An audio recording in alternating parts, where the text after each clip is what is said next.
രാഹുൽ ഈശ്വർ ഈ പറയുന്നതൊക്കെ വെറുതെ അല്ലേ? ഈ പവർ ഗ്രൂപ്പ് ആരാണെന്നും അതിന് നേതൃത്വം നൽകുന്നത് ആരാണെന്നും അവർ ചെയ്യുന്ന ദുഷ്ക്രിയകൾ എന്തൊക്കെയാണെന്നും പുറത്തുവിടാൻ ഇച്ഛാശക്തി ഉണ്ടെങ്കിൽ, രാഷ്ട്രീയ തീരുമാനമുണ്ടെങ്കിൽ സർക്കാർ അത് പുറത്തുവിടില്ലേ?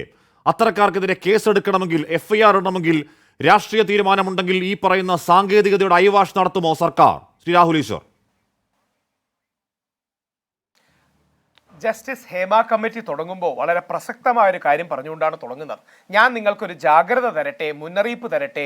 ഈ ദുരനുഭവങ്ങൾ സിനിമാ മേഖലയിൽ സാർവത്രികമല്ല, ഇത് യൂണിവേഴ്സൽ അല്ല എന്ന് സൂചിപ്പിച്ചുകൊണ്ട് തന്നെയാണ് ജസ്റ്റിസ് ഹേമ തുടങ്ങുന്നത്. അതോടൊപ്പം പലപ്പോഴും മലയാള സിനിമാ ഇൻഡസ്ട്രിയിൽ ഒരുപാട് പേർ ഏറ്റവും നല്ല രീതിയിലാണ് സ്ത്രീകളെ ബഹുമാനിക്കുന്നതെന്നും പെരുമാറുന്നതെന്നും, എന്നാൽ ചില തെറ്റായ ആൾക്കാരുണ്ട്, അവരെ നമുക്ക് മാറ്റണം എന്ന പോസിറ്റീവായ നോട്ടിലാണ് തുടങ്ങുന്നത്. രണ്ട്, നമ്മുടെ മുഖ്യമന്ത്രി ശ്രീ സഖാവ് പിണറായി വിജയൻ, അദ്ദേഹത്തോട് എന്നും എതിർപ്പുള്ള വ്യക്തിയാണ് ഞാൻ. പക്ഷേ അദ്ദേഹവും മന്ത്രി സജി ചെറിയാനും ഒക്കെ വളരെ അവധാനതയോടുകൂടി പാകതയോടുകൂടിയാണ് ഈ വിഷയത്തെ കൈകാര്യം ചെയ്തത്. നമ്മുടെ ആരാധ്യനായ കേന്ദ്രമന്ത്രി ശ്രീ സുരേഷ് ഗോപി സൂചിപ്പിച്ചതുപോലെ ഈ ഇൻഡസ്ട്രിയെ നന്നാക്കണം എന്നുള്ള മനസ്സോടുകൂടി സൊല്യൂഷൻ സെൻട്രിക് ആയിട്ടാണ് CPM-ഉം കോൺഗ്രസും BJP ഇതിൽ ഒരുമിക്കേണ്ടത്. അപ്രായോഗികമായ ആശയങ്ങൾ മുമ്പോട്ട് വെച്ച് കൂടുതൽ പ്രശ്നങ്ങൾ ഉണ്ടാക്കുകയല്ല, ഫ്യൂച്ചർ സെൻട്രിക് ആയി, സൊല്യൂഷൻ സെൻട്രിക് ആയി നമുക്ക് എന്ത് ചെയ്യാൻ കഴിയും? കേസ് എടുക്കണമെന്ന് പറയുന്നു. എത്രമാത്രം അപ്രായോഗികമാണ് ആലോചിച്ച് നോക്കൂ. 10-15 വർഷം മുമ്പ് നടന്നൊരു സംഭവം എന്ന് പറഞ്ഞ ഒരാൾ പറയുന്നു, കേസെടുത്താൽ എങ്ങനെ തെളിയിക്കും, അല്ലെങ്കിൽ എങ്ങനെ ഡിസ്പ്രൂവ് ചെയ്യും? ഹാഷ്മിക്കെതിരെയോ രാഹുൽ ഈശ്വറിനെതിരെയോ ഒരു ആരോപണം ഉണ്ടെന്നിരിക്കട്ടെ, നമ്മൾ രണ്ടും ഇല്ലാത്തതുകൊണ്ട് നമ്മുടെ എക്സാമ്പിൾ വെച്ച് പറയാം. ഹാഷ്മിക്കെതിരെയോ രാഹുൽ ഈശ്വറിനെതിരെയോ 12 വർഷം മുമ്പ് ഒരു ആരോപണം വന്നാൽ എന്ത് മാനദണ്ഡത്തിൽ തെളിയിക്കും? അത് എൻലെസ് ലിറ്റിഗേഷനിലേക്ക് പോകും. ഇപ്പോൾ നല്ലൊരു മൊമെന്റത്തിൽ എല്ലാവരുടെയും മനസ്സുകൾ ഒരുമിച്ചിട്ടുണ്ട്, നമുക്ക് ചില പ്രശ്നങ്ങളുണ്ട്, മാറ്റണം. ഓർക്കുക, മലയാള സിനിമ ഒരു അധോലോകമോ മാഫിയോ അല്ല, ഒരു വലിയ കുടുംബമാണ്. ആ കുടുംബത്തിൽ ഇരുമ്പ് തുരുമ്പിക്കുന്നത് പോലെ ചില പ്രശ്നങ്ങൾ ഉണ്ടായി. രാഹുൽ ഈശ്വറിന്റെയോ 12 വർഷം മുൻപുള്ള പരാതിയെ പറ്റി ഡിജിറ്റൽ എവിഡൻസ് ഉണ്ട് ഹേമ കമ്മിറ്റിയുടെ പക്കൽ.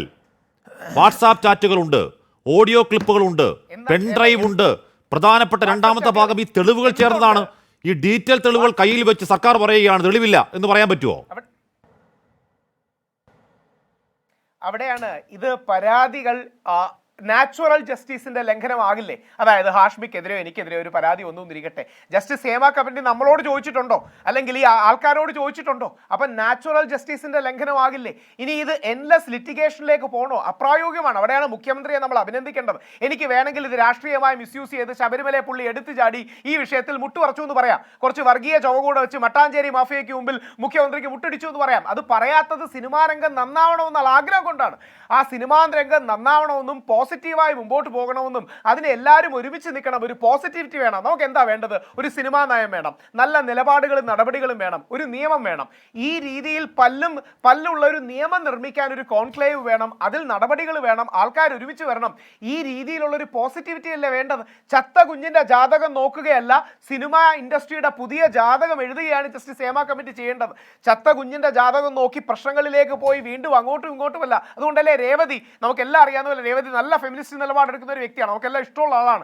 രേവതി അടക്കമുള്ള ഏറ്റവും പ്രമുഖരായ നടിമാർ പറയുന്നത് പഴയ കാര്യങ്ങളുടെ പുറകെയല്ല. ശ്രീമതി ഭാഗ്യലക്ഷ്മി പറയുന്നത് പഴയ കാര്യങ്ങളുടെ പുറകെയല്ല, നമുക്ക് നാളെ എങ്ങനെ നന്നാക്കാം എന്നുള്ള സൊല്യൂഷൻ സെൻട്രിക്കായ അപ്രോച്ച്. അത് തന്നെയാണ് ശ്രീ സുരേഷ് ഗോപി പറഞ്ഞത്. വേണമെങ്കിൽ സുരേഷ് ഗോപിക്ക് ആക്രമിക്കാറുണ്ടല്ലോ, പിണറായി വിജയൻ അടയിരിക്കായിരുന്നു എന്ന് പറയാമല്ലോ, പിണറായി വിജയൻ മോശക്കാരനാണെന്ന് പറയാമല്ലോ, സജി ചെറിയ മോശക്കാരനാണെന്ന് പറയാമല്ലോ. ശ്രീ സുരേഷ് ഗോപി പറയാത്തത് അദ്ദേഹം മാന്യനായതുകൊണ്ടും നന്മയുള്ളതുകൊണ്ടും ഇത് നന്നാകണമെന്ന് ആഗ്രഹമുള്ളതുകൊണ്ടാണ്. നമ്മൾ ഇതിന്റെ ഇടയിൽ നിന്ന് അങ്ങോട്ടും ഇങ്ങോട്ടും അടികൂടിക്കുകയല്ല വേണ്ടത്. പ്രായോഗിക ബുദ്ധിയോടെ സൊല്യൂഷന് വേണ്ടി ശ്രമിക്കുക.